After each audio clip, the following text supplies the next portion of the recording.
নারীর ক্ষমতায়নের লক্ষ্যে আপনারা জানেন যে সারা দেশব্যাপী বর্তমান সরকারের পক্ষ থেকে যুগান্তকারী কার্যক্রম গ্রহণ করা হয়েছে। তার মধ্যে একটি কার্যক্রম হচ্ছে ফ্যামিলি কার্ড বিতরণ, যেটি ইতিমধ্যে সারা দেশে প্রচণ্ড রকমের আলোড়ন সৃষ্টি করেছে।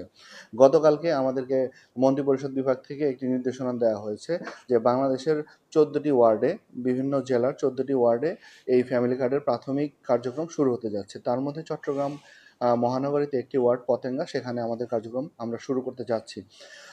ইতিমধ্যেই আপনারা জানেন যে বাংলাদেশের প্রায় 4 কোটি পরিবার, তার মধ্যে 50 লক্ষ যারা অতি দরিদ্র পরিবার, তাদেরকে ফ্যামিলি কার্ড দেওয়া হবে প্রাথমিক। একটি কার্যপরিধি দেওয়া আছে, সেখানে সেই যে কমিটি কাজ করবে, আমরা শুধু এই কমিটির উপর নির্ভর করব না।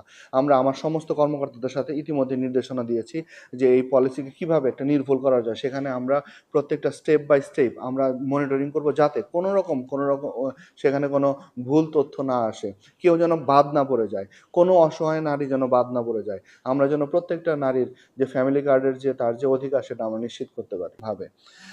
আমরা আমাদের যে ওয়ার্ডটি সিলেক্ট করা হয়েছে সেটি নিয়ে ইতিমধ্যেই আমি সংশ্লিষ্ট কর্মকর্তা, সমাজসেবা কর্মকর্তাকে সকালে ডেকেছি, তার সাথে কথা বলেছি, যাতে একটি নির্ভুল একটি চিত্র তৈরি করতে পারি আমরা, যারা আসলে সত্যিকারেই দাবিদার এই কার্ড পাওয়ার জন্য, যারা আসলে সত্যিকারেই অসহায় নারী, তারা যে এই পরিবারটি কোনোভাবে যেন বঞ্চিত না হয়, এবং সেখানে যেন কোনো ধরনের কোনো প্রভাব, কোনো রাজনৈতিক দল মত নির্বিশেষে আমরা এই কাজগুলো করব, এবং একটা স্বচ্ছ এবং নির্ভুল একটা তালিকা আমরা তৈরি করতে বদ্ধপরিকর, এবং সেটির জন্য আমরা কাজ করে যাচ্ছি। এবং আজকেও এই বিষয়টি নিয়ে একটি সমাজ কল্যাণ মন্ত্রণালয়ের সাথে একটি জুম মিটিং আছে, সেখানে হয়তো আরও বেশি স্পেসিফিক নির্দেশনা পাওয়া যাবে।